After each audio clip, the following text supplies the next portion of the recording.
वो बैठी ना नेता जी क्या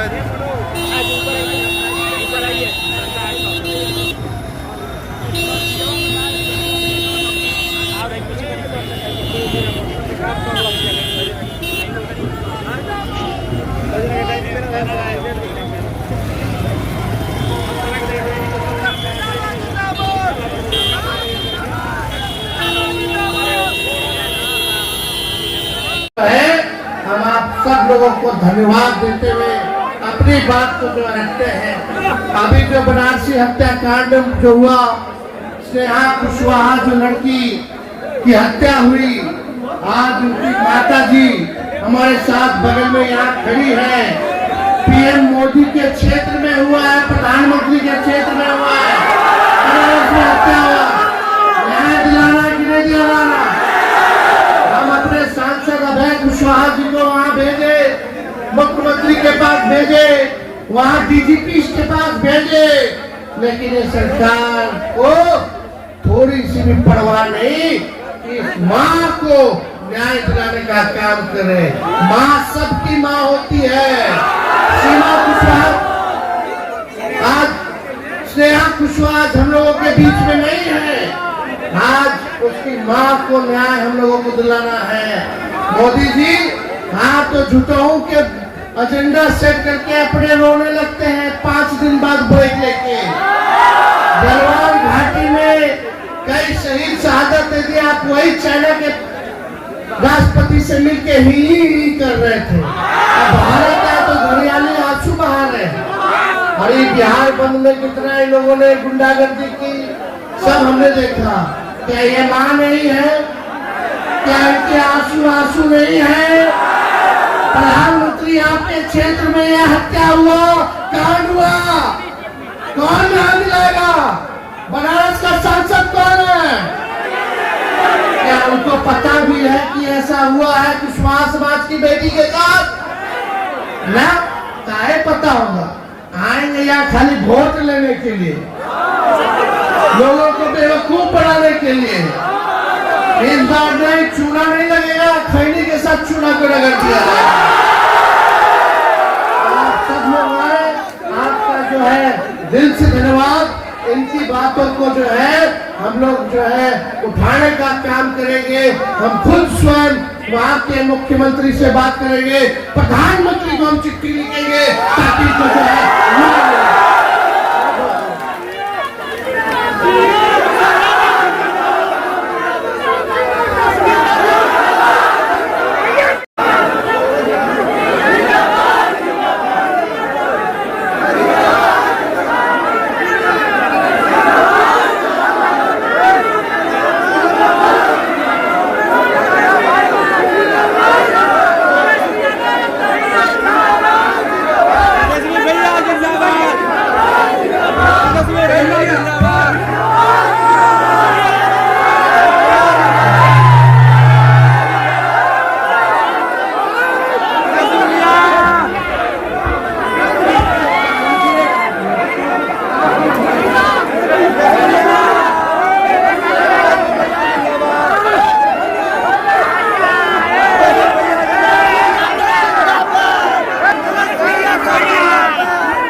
अंकित राम से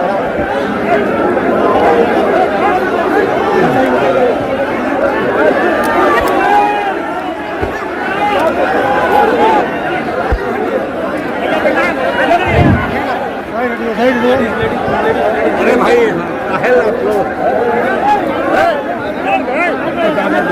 समझ गए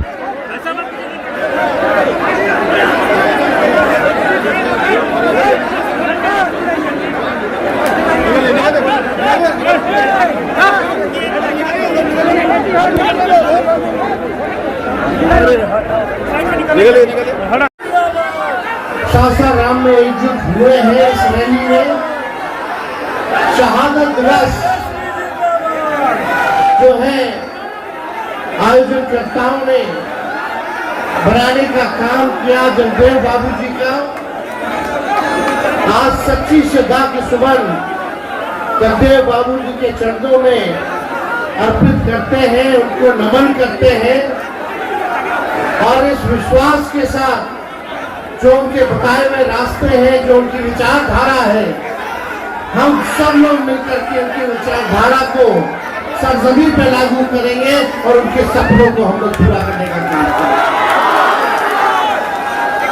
जगदेव बाबू कहते थे पहली पीढ़ी गोली खाएगी, दूसरी पीढ़ी जेल जाएगी और तीसरी पीढ़ी जो है राज करने का काम करेगी। क्या स्थिति था? जगदेव बाबू हो, कर्पूरी ठाकुर जी हो, लोहिया जी हो, सामाजिक न्याय के लिए जो उन लोगों ने कुर्बानियां दी हैं उसको हम लोग भूल नहीं सकते। आज बड़ी देर है, अगर जगदेव बाबू संघर्ष नहीं करते, शहादत नहीं देते तो आज हम पिछड़े समाज के लोगों को कोई पूछने का काम नहीं करता। ठीक उसी तरीके से लालू जी ने सामाजिक न्याय की लड़ाई को जो है आगे जारी रखा और जब लालू जी बिहार में मुख्यमंत्री बने 90 में तो क्या स्थिति थी? 90 से पहले लोग छुआछूत भेदभाव, कोई नौजवान नया कपड़ा पहन के बाल वाल झाड़ करके बस में चला जाए तो उसकी पिटाई होती थी। घोड़ी पे नहीं चढ़ा दिया जाता था, नया चप्पल नहीं पहनने दिया जाता था, मंदिर में घुसने नहीं दिया जाता था, कुआं से पानी नहीं पीने दिया जाता था। लेकिन 90 के बाद जब लालू जी सत्ता में आए तो किसी की मजाल है कि उंगली भी दे करके बात कर सके। वही लोग जो लोगों ने कर्पूरी जी को, जगदेव बाबू जी के जो हत्यारे लोग हैं, कर्पूरी जी को जो भद्दी भद्दी गालियां देते थे जब कर्पूरी जी ने आरक्षण लागू किया था, वही लोग लालू जी को गाली दे रहे, वही लोग तेजस्वी को गाली दे रहा है। आज समझ जाइए कि आज उनकी भी मजबूरी आ गई है कि आप लोगों की बात को करना पड़ रहा है। ये सामाजिक न्याय की ताकत है, ये आपकी ताकत है। लेकिन आप लोग देखिएगा 17 महीने जो हम लोगों की सरकार रही, हम लोगों ने 75% आरक्षण बढ़ाया, लेकिन भाजपा के आते ही आरक्षण अदालतों में जाकर के इन लोगों ने लटकाने का काम किया। आरक्षण का लाभ जो नौकरियां बहालियां निकल रही है उसमें हमारे पिछड़े अति पिछड़े दलित आदिवासी समाज का फायदा नहीं हो पा रहा।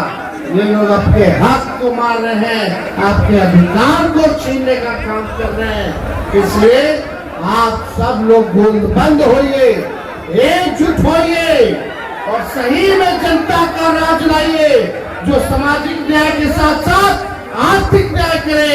ऐसी सरकार हम लोगों को देखने का काम करना है। आज गरीबी है, पिछड़ा समाज हो, अति पिछड़ा दलित आदिवासी अल्पसंख्यक समाज, आज देखिएगा सबसे ज्यादा गरीबी इन्हीं लोगों में है। गरीबी है कि नहीं है? बेरोजगारी है कि नहीं है? महंगाई है कि नहीं है? लोग पढ़ाई कर रहा है कि नहीं कर रहा? डिग्री लेके भी नौकरी नहीं मिल रहा है। क्या करेगा हमारा नौजवान?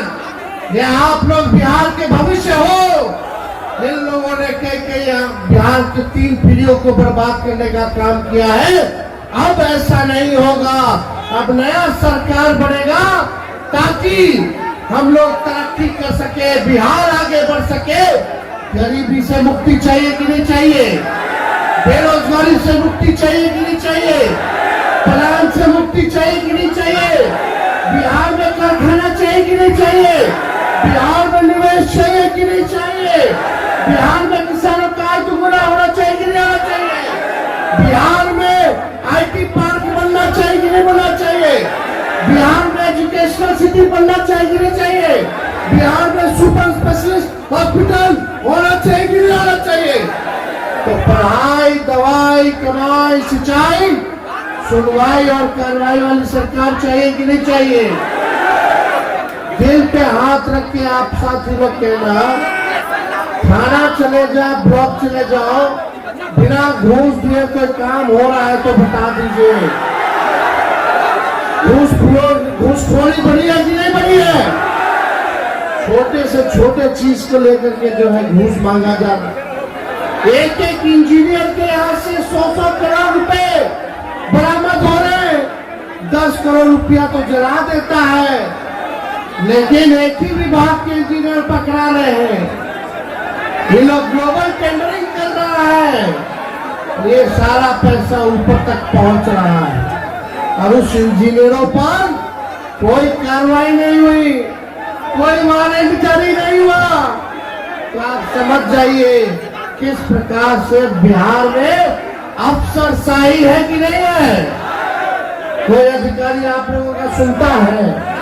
कोई मान सम्मान देता है? लोकतंत्र में मालिक कौन है?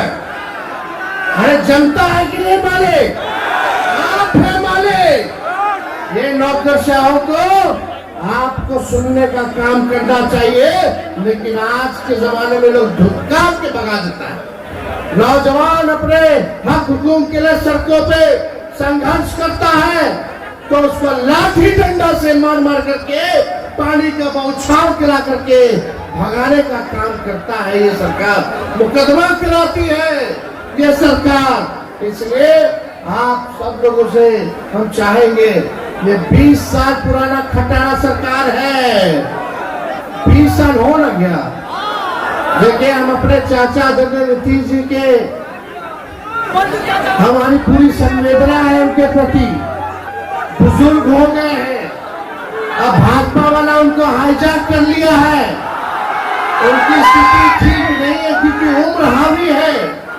हमें पूरी के प्रति संवेदना है, लेकिन अब बिहार चलाने के योग नीतीश कुमार जी नहीं रहेंगे।